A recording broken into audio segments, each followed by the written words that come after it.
Hello everyone, it's yet another good time that we are meeting here in our channel, and I know that this video will get you in good health as we are waiting to get the feedback from our DV Lottery 2025 applications, which is about to come out in the next 2 to 3 days.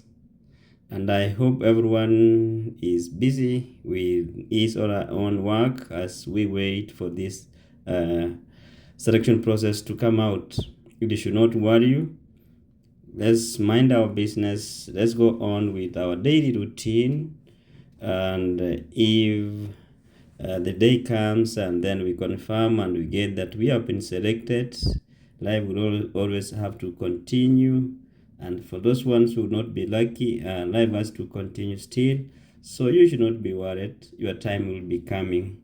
So as you all know that when you get selected, you may need to have a host address when you start filling your DS260 form.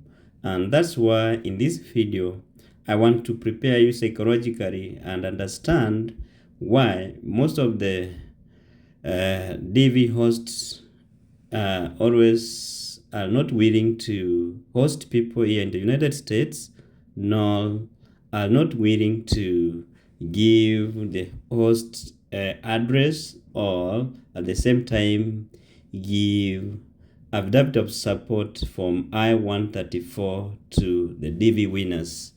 I know most of you have been wondering why we have people in the United States who are our friends or relatives, but they don't want to give their address for you to fill the DS260 form. And some may give you their address, but when you go for your interviews, they may not be willing to give you adaptive support from I-134, which is normally asked in some of the US embassies abroad. So you need to understand why are they not willing to give you this. So let's go into what I prepared for you. And before we do that, please, for those ones watching us for the first time and they have not subscribed to our channel, please make a point of subscribing, share our videos, like them, make comments. And by so doing, you make YouTube release our videos to reach so many audience, more especially those ones who need our information. Thank you. So hosting in the United States is for sure a very cumbersome idea, because accommodation is the worst nightmare here in the United States. Most of the people here live in apartments where they either share rooms with their roommates or stay in single rooms if they don't have families.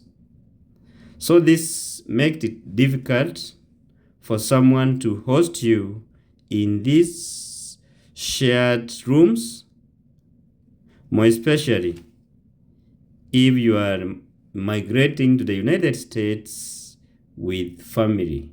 So it's very difficult for someone to host you in shared rooms where you get a friend or a relative is single and they're living at either in a 2-bedroom apartment, but each person has his own or her own room, sharing the common kitchen and the common sitting room with the roommate.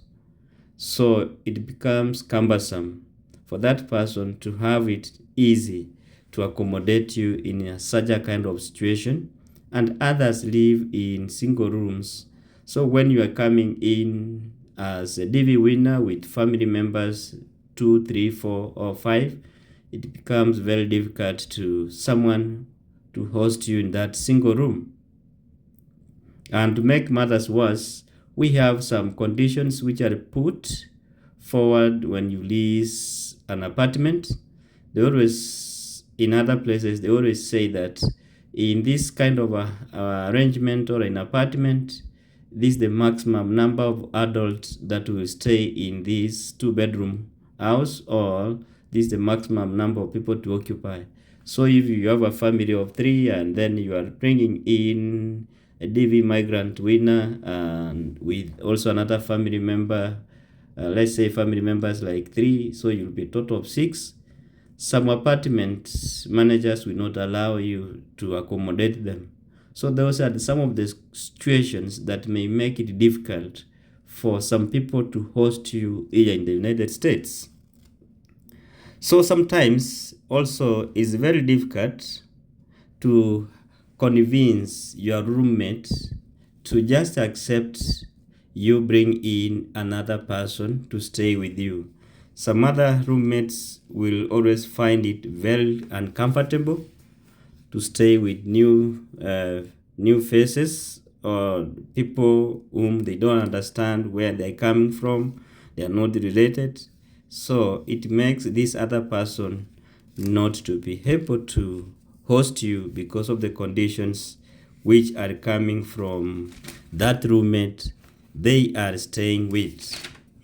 So apart from accommodation, some people fear sharing their confidential information when they are asked about affidavit of support from I-134. Some of these private informations which are required in during the interviews are found in Form I-134, which is filled by the host.